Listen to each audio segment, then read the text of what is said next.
मैं एम नफीस रशीद, आप देख रहे हैं भारत न्यूज 247। जैसे ही कर्नाटक में आचार संहिता लगी, राजनीतिक पार्टियों ने दावा ठोकना शुरू कर दिया कि किसी तरह से भी हर चंद ये कोशिश की जाएगी कि अब कर्नाटक विधानसभा पर अपना झंडा फहराना है। भारतीय जनता पार्टी, कांग्रेस पार्टी, अन्य सभी पार्टियां कर्नाटक में जोर लगा रही हैं। इन्हीं के साथ हैरा नेशनल पार्टी ने भी दस्तक दी है और दस्तक दी है बड़े स्तर पर। हैरा नेशनल पार्टी के राष्ट्रीय अध्यक्ष डॉक्टर एमयू दुआ ने प्रेस कॉन्फ्रेंस करके बताकर सब कुछ चौंका दिया कि उनकी पार्टी का जो प्रत्याशी यानी कि सीएम उम्मीदवार होगा वो महिला होगी। और इसी तरह से उन्होंने ज्यादा से ज्यादा महिलाओं को टिकट देकर यह साबित करने की भी कोशिश की है कि हैरा नेशनल पार्टी महिलाओं के सम्मान में है चुनावी मैदान में। इसी के साथ डॉक्टर दुआ ने प्रेस कॉन्फ्रेंस के माध्यम से यह भी बताने की कोशिश की कि वे किन्नर समाज को भी मुख्य धारा में लाने की कोशिश कर रहे हैं, इसीलिए उनकी पार्टी से कई सारे किन्नर समाज के लोग चुनाव लड़ेंगे। अभी वक्त है और वक्त के साथ साथ आगे कहानी बढ़ रही है। इसी तरह से उन्होंने अपने मैनिफेस्टो को पेश करते हुए बताया कि जल जंगल जमीन पर जो आदिवासियों का हक है उसके लिए उनकी पार्टी रातों दिन मेहनत करते हुए इसे मुद्दा बनाएगी। और जिस तरह से कर्नाटक की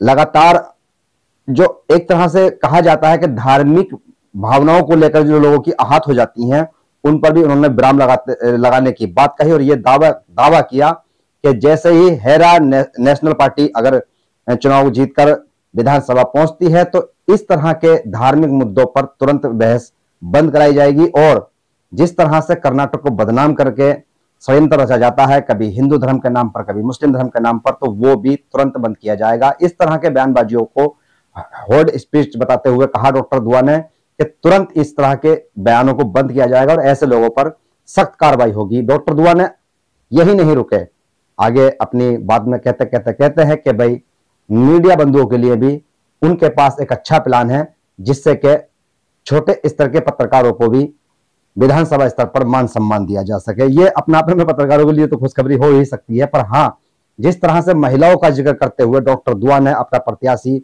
सीएम उम्मीदवार बताते हुए कहा कि भाई उनकी पार्टी हैरा नेशनल पार्टी ये लगातार प्रयास कर रही है कि ज्यादा से ज्यादा महिलाओं को टिकट दिया जाए। हमारे एक पत्रकार के सवाल के जवाब में डॉक्टर दुआ ने यह भी कहा कि अभी प्रक्रिया जारी है, आहिस्ता आहिस्ता विधानसभा की सीटों पर वे प्रत्याशी चुनकर इन्हीं के उतार रहे हैं। लगभग 22 प्रत्याशी अभी वो उतार चुके हैं। अभी वक्त ज्यादा बताते हुए कहा कि सभी विधानसभा चुनाव यानी कि सीटों पर चुनाव लड़कर हैरा नेशनल पार्टी ये दिखाने की कोशिश करेगी कि किस तरह से कर्नाटक के मुद्दों को सिर्फ और सिर्फ हैरा नेशनल पार्टी ही पूरा कर सकती है। और एक सवाल के जवाब में डॉक्टर दुआ ने कहा, जब ये पूछा गया डॉक्टर दुआ से कि आपका मुकाबला है किससे, तो उन्होंने सीधा मुकाबला जिसको कोई नहीं समझ पाता है ऐसा घुमा के पेश किया कि उनका मुकाबला बीजेपी से होगा, क्योंकि बीजेपी धार्मिक मुद्दों को लेकर कर्नाटक में उतरी है। और धार्मिक मुद्दों का कि हम हवा हवाई निकाल देते हैं, क्योंकि हम बात करते हैं जल जंगल और रोजगार व विकास की, घर मकान और दुकान की, सरकारी नौकरियों की, और ज्यादा से ज्यादा इंडस्ट्रियल इलाके के अंदर इंडस्ट्री इलाके में आए जिससे कि लोगों को रोजगार मिले। रोजगार के आगे धार्मिक मुद्दों को कमजोर बताते हुए डॉक्टर दुआ ने कहा कि बहुत ही कम समय के अंदर हमारी पार्टी ये साबित करके दिखा देगी कि धार्मिक मुद्दे कहीं से कहीं तक भी कर्नाटक के अंदर परवान नहीं चढ़ सकते। आइए सुनते हैं डॉक्टर दुआ ने क्या क्या कहा। एफिडेविट बनता है 100 रुपीज के स्टैम्प पेपर पर कि हम लोग, हमारा कैंडिडेट उसको काम करेगा। अगर काम नहीं किया तो उसकी चल अचल संपत्ति जो मूवेबल इमूवेबल प्रॉपर्टी है वो जब्त होकर पब्लिक को बांट दिए जाएंगे, नंबर 1। नंबर 2, होल लाइफ वो इलेक्शन नहीं लड़ेगा, ये जनता तय करेगी। तीसरी बात कि आपने कहा कि समस्या के लिए हर गली और मोहल्ले और स्ट्रीट में हम लोग जो है समस्या के लिए बॉक्स रखेंगे जहां से वो समस्या होगी और उस पर निदान होगा। चौथी बात ये कि हमारा जो कैंडिडेट होगा वो एरिया में महीने में 1 वीक एरिया में रहेगा।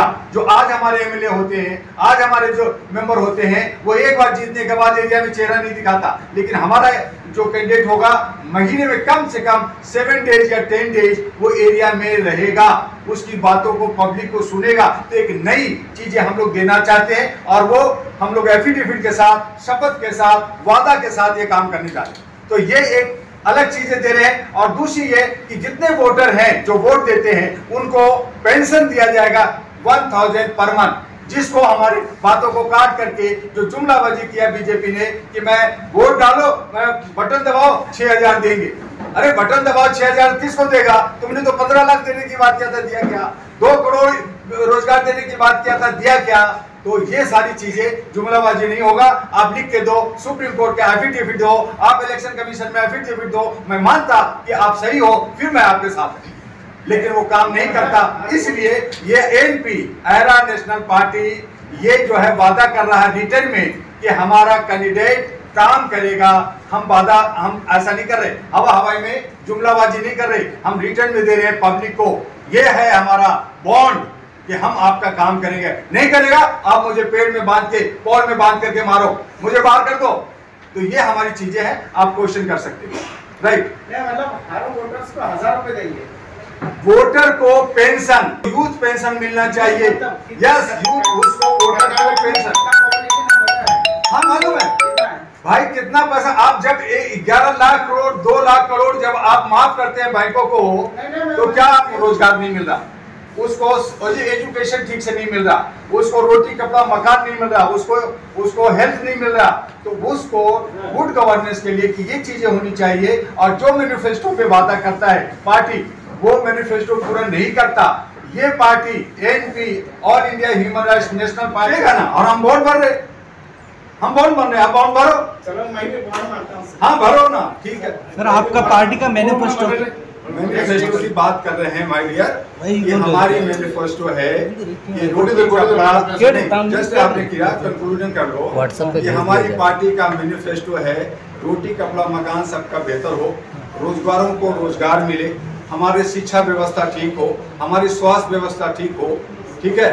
और जो हमने कहा पेंशन की बात किया। दूसरी बात है कि ये सारे हम लोग बॉन्ड भर रहे, जो आज तक नहीं किया कि हम लोग कोर्ट से बॉन्ड भरेंगे कि हमारा कैंडिडेट काम करेगा। अगर काम नहीं करता, हमारी सरकार बनती है और काम नहीं करता, तो उसकी चल अचल संपत्ति मेमोरेबल और इमोवेबल प्रॉपर्टी उन्होंने वापस क्वेश्चन किया ना कि हमारी मैनिफेस्टो सुना रहे। अभी तो बोला आपने मैनिफेस्टो। हाँ मैनिफेस्टो सुना है बाबा, हमने मैनिफेस्टो सुना, वही बोल रहे सभी, ठीक है ना? क्योंकि मैनिफेस्टो हमारा है और रिटर्न में है, आपको रिटर्न कॉपी दे रहे हैं। मैनिफेस्टो में पॉइंट्स कितने हैं? 1 to 20 मैनिफेस्टो इधर आपको दिखाते हैं। आप इसका फोटो लो, हाँ। ये 1 to 20 मैनिफेस्टो है। ये फोटो लीजिए, इसको पढ़िएगा, आपके पास भी रहेगा एक photo in details. 1 to 20 manifesto है, जो हम लोग एफिडेविट के थ्रू हम आपसे जो है वादा कर रहे हैं। डिटेल क्रिएट होता है, उसका हमारे पास प्लानिंग है। आप बैठेंगे तो बात करेंगे नहीं, कहाँ से? रोजगार के लिए सुनिए, हर गवर्नमेंट जब महिला की शादी होती है तो 50,000 देते हैं ना। शादी में हम 1 लाख रुपया देंगे। सवाल सीधा है, 1000 रुपए कहाँ से लाएंगे हर युवा को देने के लिए? और कर्नाटक में कितने युवा हैं जो हर वोटर को मिलेगा। और पूरे वर्ल्ड में कम से कम 40 कंट्री में वोटर पेंशन दिया जाता है। आप जर्नलिस्ट महोदय जानने की कोशिश कीजिए, हर कंट्री में